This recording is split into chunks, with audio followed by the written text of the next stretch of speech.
Ladies, welcome on in. I'm so excited to have you with me today because it is International Women's Day. It was actually kind of International Women's Fortnight in our group because we kind of always take some time to celebrate it in a big way. And I wanted to say a massive shout out to all you fabulous women in our community who have been sharing your personal stories, your career success stories. Some of you have had to be really courageous this year, and you've really come through really massive health kind of challenges, and I'm so thrilled to see that you've come out on top. Some of you have got rid of really kind of toxic relationships in your world. Some of you have really built incredible relationships this year. So there's just such a massive kind of wealth of experience and courageousness that's been going on through our group this year, and I really genuinely feel very privileged to be part of this community and to be part of your world. It's really beautiful and really incredible. So, we truly are an international community now. We have members from literally every corner of the world. Every continent is now represented in our group. And that in itself is a delight, because the more kind of diverse experience, the more diverse conversations we have, the more we share, the more we challenge, the more progress we will always make. And have you ever thought about how much we achieve as women, despite all the barriers, despite the gender bias, despite the kind of gender inequality? How much more would we achieve if none of that was in our way? How much more would we be capable of achieving? I think about this a lot, okay? Because I often find in my profession and career coaching that, the onus is always on the individual to improve. And of course, that is always true. The onus is always on you. The responsibility is on you. But wouldn't it be easier if we were given the support, the encouragement, the systems, the process, the leadership to help us achieve our goals? Of course it would. Of course it would. And that's really the crux of the conversation. So today we're talking about how to challenge gender stereotype, how to challenge sexism at work, how to challenge bias in some degree. And I've been to many International Women's Days events in the years. I've been to quite a few over the last fortnight. It's been, really enriching.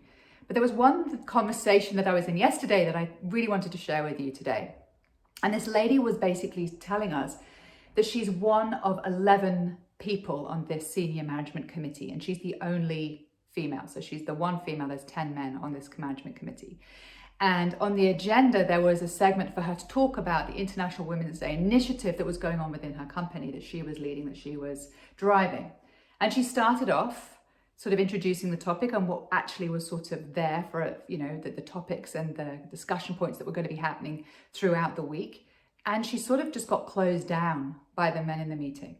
And she didn't respond. She didn't push back. She didn't fight harder to speak up. And as a result, her agenda item was silenced. Now, that really resonated with me, because that concept of having your voice silenced so that you actually can't even present your opinion, present what was going on, challenge the way of the behavior that was going on, that is a fundamental problem within corporate environments, but also collectively societal, into society too. So that really resonated with me. That really rang true. And she was really distraught because she put so much work into this project, and she didn't fight for it. She was closed down, but then she didn't fight back and say, hey guys, we need to discuss this. This is an important gender item and we need to kind of tackle this and talk about it. But she didn't. So she felt like that double pressure of kind of failure, that she hadn't stood up for what she believed in. And that is essentially, the kind of crux of the problem, if you like. Now, I thought it would be interesting to share some examples of where this shows up in young children, because the reality, this is a kind of a societal problem, right? That we have this prejudice, these stereotypes, this idea that, women somehow are inferior to men. And it kind of comes up in the playground. And I wanted to share these 3 stories because, again, these might resonate with you. You might have heard similar sort of throwaway comments like this, but they actually have great weight. And I think it's important that we talk about them. And I think it's important that we talk to our children about them too, because that is where it begins. So the first example I wanted to share with you was my own daughter, Elise. And she was about 7 or 8. And we have this kind of like cycle track near our house where they can go on their bikes. And she was kind of at the starting line. It's just one huge big circle that they go around. And she got together with this little gang of boys that she'd kind of met in the park with her. Some were older than her, some were about her age, and some were younger. And they were all kind of at the starting line. And one of the boys said to Elise, well, of course we're going to beat you because you're a girl. okay? And Elise just sort of looked at the little boy and said, well, let's see. And then off they went on their race. But isn't that fascinating that even at that very young age, boys are saying, because you're a girl, you're going to fail, you're going to lose, and we're going to beat you. The second example I wanted to share with you is a friend of mine who's a grandfather. And he said to me, Rebecca, I know this is your space. You're going to love this story. I went out with my two granddaughters, who again were about 8 at the time, and we were up climbing this tree. And I said to them, go higher, go higher. They were only kind of in the middle of the tree. And they said, no, Granddad, we're not going to go any higher. That's where the boys go. We're going to stay here. Of course, I was flabbergasted, aghast. But he said to me, where does that come from? I was like, you tell me, where does that come from? The third example I wanted to share with you, I've written it down, is I used to play in a softball team in my mid-20s in London. And it was a mixed team. And I'm pretty good at softball. I have to say, I like a bit of softball. And I thunked this ball, right? And I ran and I got my home run. And the guy in the team said to me, hey, that was pretty good for a girl. That was pretty good for a girl. That word girl really actually drives me nuts. I also used to work in an advertising agency, and I remember one of the guys saying to me, Rebecca, I think you should go down and ask one of the girls on reception for something, blah, blah, blah, blah, blah. One of the girls on reception, this was a woman in her 20s who was highly professional and was the face of our business, and he was referring to her as a girl. Those kinds of throwaway comments may not mean anything to other people, right? To me, that matters. That's important, that we challenge that kind of throwaway comment as if it's nothing. It's devaluing somebody, it's belittling them, it's patronizing them. That is a professional woman. You wouldn't refer to a man in the organization as a boy. So why are we referring to our women as girls? So let's get to it. I think the problem with stereotyping is it's obviously generalizing, right? So we're saying all women are like this, or all men are like that. But the problem is, and where it kind of comes a cropper, if you like, is for women, the stereotype is very much around being that caring, group kind of collective kind of character who's looking for kind of collaboration, and it's kind of warm and fuzzy. Whereas men are associated with achievement, with aggression, with getting results. Now, I don't know about you, but I'm certainly no less more ambitious now than I ever have been.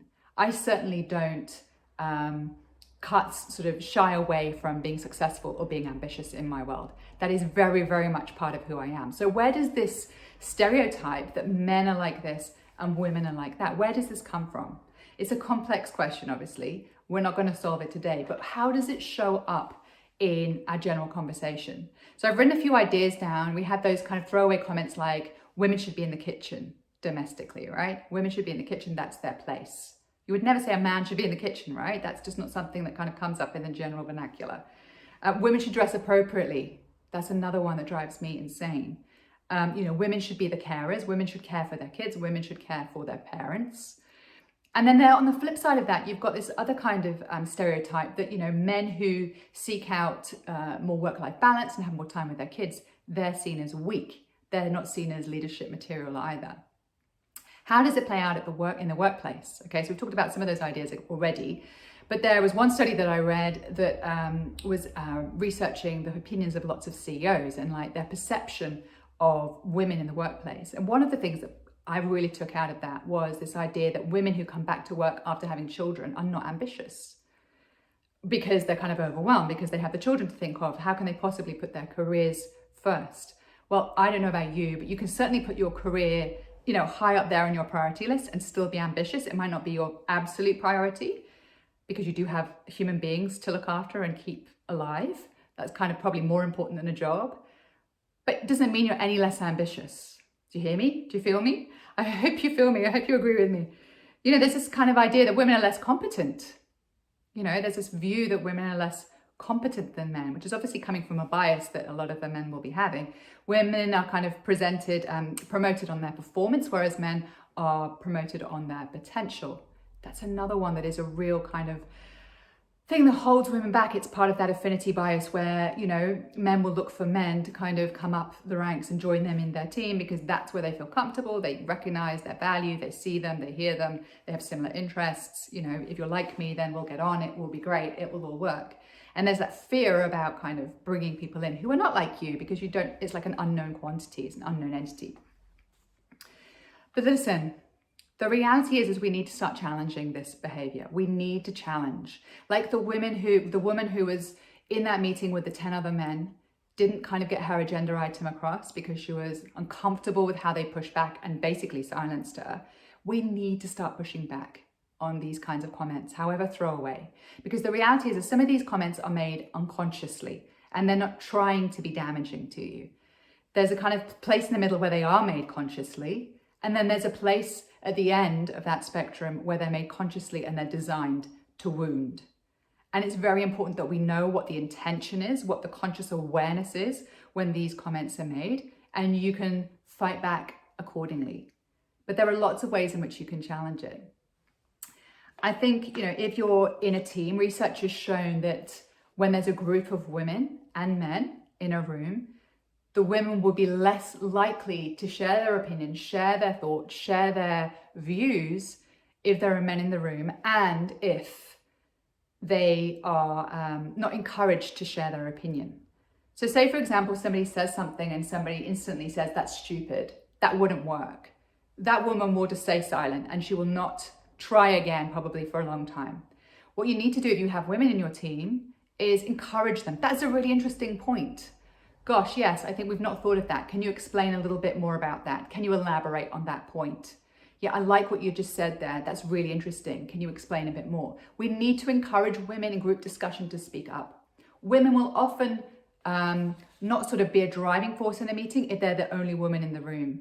There's a sort of tipping point of about 3 women in the room. So that's why diversity is so important in teams, because it does encourage other women to speak up. And it also flips that balance where men who are more aggressive will be kind of forced back into their box, if you like, and not be so inclined to bully. So there needs to be that balance in meetings. Research has shown that this is important and this is valuable. So let's look at the balance in our meeting rooms. Secondly, when people make these comments, there are ways to react, and obviously to try and stay cool is important, but I think you need to directly and very quickly sort of speak up about it, okay? And I'm going to share some ideas with you. You can just push back straight away. There was this incredible radio interview where Lauren Conrad was interviewed, and the interviewer said something like, so what's your favorite position? Sort of diminishing, belittling her as a woman, right? So what's your favorite position? To which Lauren Conrad replied, CEO. Perfect, right? Perfect quip, perfect, put yourself back in your box. Don't ask me such stupid questions. They're sexist, not appropriate. You don't need to say any of that, right? You just come back with some interesting, intelligent comment like that, and you're already on the winning foot. You need to call it out. If you're in a meeting, for example, you can just say, look, we're in a meeting here in a public space. Did you really just say that? Just call it out. It's a really good way of doing it. Or you can just kind of totally knock it down and say, look, that's not okay. That's not appropriate. That's just not the kind of comment we need here. Okay, we need to crack on. Let's do it. You can also do a gender flip, right? So if somebody says something that's sexist, say they call you sweetheart, right? Drives me nuts to be called sweetheart, darling, honey. Those things drive me crazy in a professional setting. With my friends or with my parents or something, that would be fine. But in a professional setting, no way. So I would just say something like, hey, do you call all the IT guys sweetheart? Something like that, right? The bottom line is I think there are a lot of these comments where they say something and then they'll say, I'm just joking. It wasn't really kind of, intended to do that. Or how are you so offended? Why are you so offended? They kind of then backtrack and then make you appear like you're the one who's crazy, or you're the victim, or you're the one, who is kind of causing the problem. They're the one definitely causing the problem. And I found that the best way to kind of combat that kind of bullying behavior is to call it out 3 times. So can you just explain to me what you mean by that? So just so I'm clear, can you just explain what you mean by that? So, and what does that mean? Okay, and then, well, what does that mean? And you just keep going until they basically have nothing left to say, because those kinds of comments are really based on nothing and they don't have anything left to say. So that's a really great technique, just to kind of keep calling it out. I don't understand, what's the point? What's your point? I don't really get it. What's your point? Yeah, okay, what's your point? If you keep doing that, they run out of fuel. Okay, so listen, I am going to finish up because I'm conscious I've gone on to 15 minutes. I don't normally do such long videos on our training calls, but the thing I would say is, look, we are brilliant women, okay? We are all, each one of us, intelligent, brilliant women. And it is up to us to decide how far our talent will go. It is not up to anybody else to determine our value or to tell us how far we will go. We are not victims. We are never victims. We are here to make a stand. We are here to stand up for ourselves, for our value, for what's important, for what's right. And we can do it. And the more that we do it, and the more that we challenge, and the more that we find both senior male and female champions who are willing to do it with us, the easier it will become. And it is already becoming easier and easier and easier as people become aware, more consciously aware of these bias statements and these sexist statements and these gender stereotypes. Okay, it's up to us all to challenge it. So thank you so much for joining me as always. It's a delight. I love having you with me. If you want to find out any more about our business, you can visit our website, illuminategrowth.com.au. My name is Rebecca Allen, and it has been a pleasure.